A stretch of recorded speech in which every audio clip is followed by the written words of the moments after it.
So we're naturally going to be asked why we're doing this. Why are we doubling down on video? Why are we disrupting ourselves?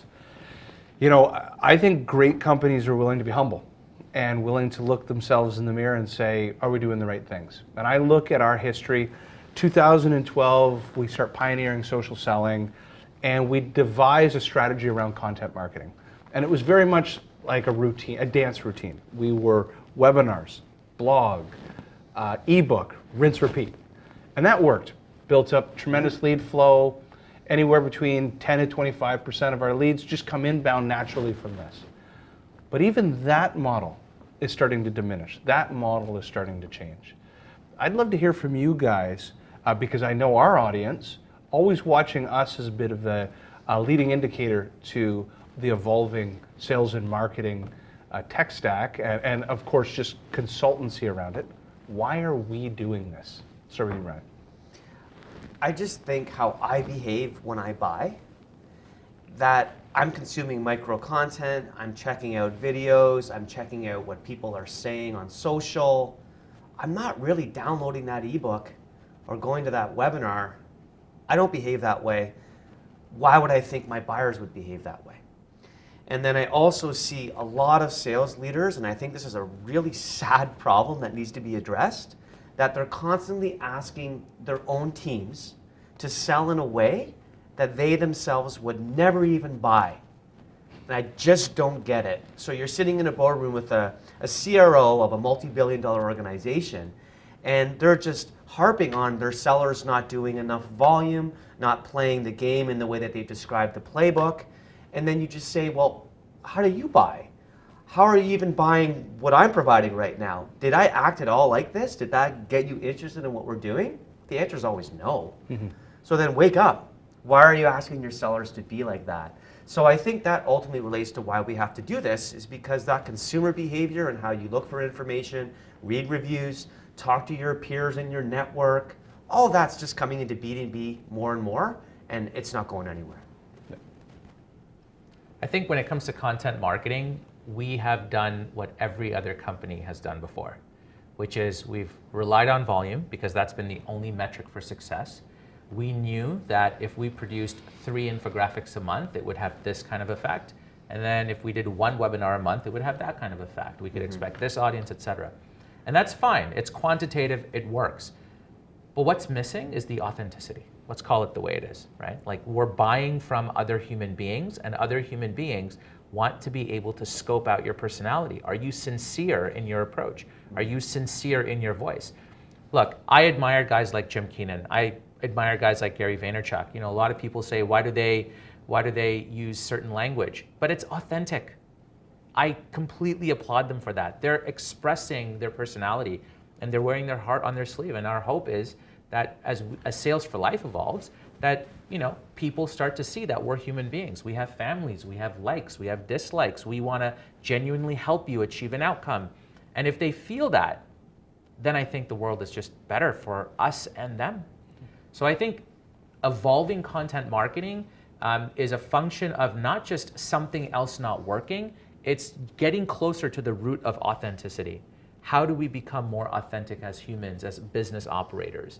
And I think this is the kind of marketing that works. I mean, guys like Gary Vee and Tony Robbins and a whole host of others have kind of, Grant Cardone, of course, have proven this to be true. Mm-hmm. We just want to be more authentic to people.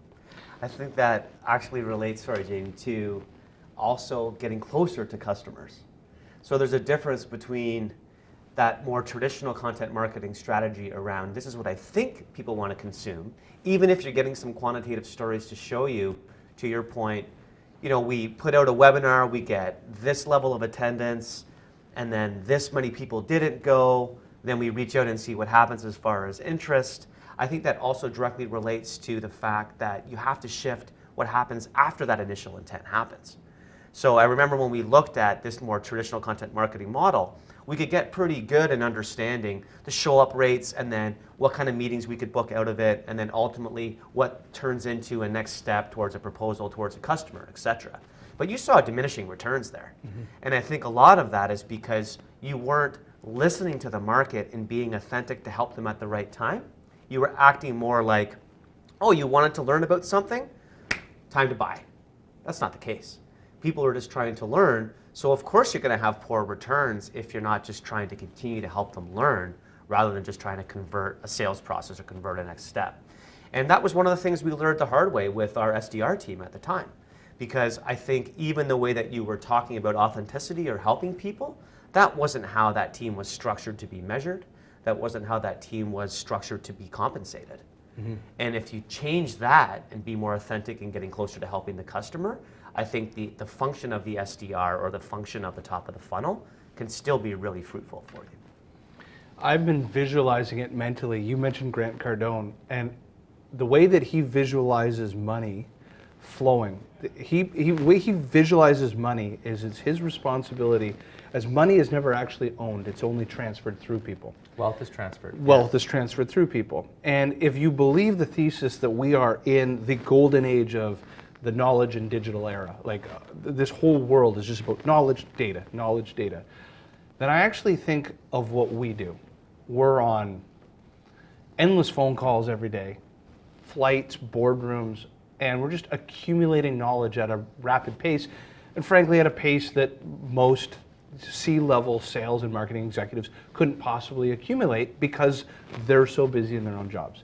I think it's our responsibility to just be a transfer of knowledge. Like, hey, I have consumed all this learning this quarter, I'm gonna pass it on. And every quarter I'm getting a little bit smarter, or I'm debunking myths that I had from before, or I'm finding out ideas that I thought were right that I'm finding out are wrong. Whatever it is, I'm just there to pass knowledge. And this medium I find is easier to do. If you read an ebook, I don't know that you're getting the context. And I think if we do these things right as we continue to do this, we're going to be able to have real conversations specifically around where we're failing or where customers are failing. I think that that isn't being talked enough about. And what I hope that people are going to get out of this is what not to do as much as what to do and when not to do things. I don't think that's being talked about enough, and I want to really press that. I think that's a huge point. Even when you watch, say, earnings calls, or it's always a rosy story, right? And of course we have to always be positive. I'm a very positive person, you know that. I default positive. I think that's critical in business, and especially in sales. Otherwise, you're just getting smoked all the time, right? That being said, if we don't actually think about how often and then how much you fail and what you've learned from it, and then actually give buyers and customers that insight, why are they even hiring you? Mm-hmm. Right? They need to hire you to actually reduce risk or accelerate the learning, accelerate to an outcome. That's the whole point, I think, of third-party perspective or a consultancy type of model, is that all of the access to knowledge that you have, good, bad, and ugly, you can then package that and make the next person's life that much easier.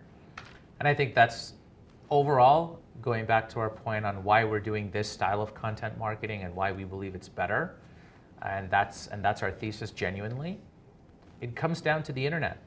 The internet is completely democratizing the flow of information, and people love that about the internet, but that's actually also the downside, right? There's too much information. Yeah. You type in the word mortgage or car buying or anything that you're looking for, and there's too much information. So we as salespeople need to use these types of mediums because our customers are naturally gravitating towards them, period.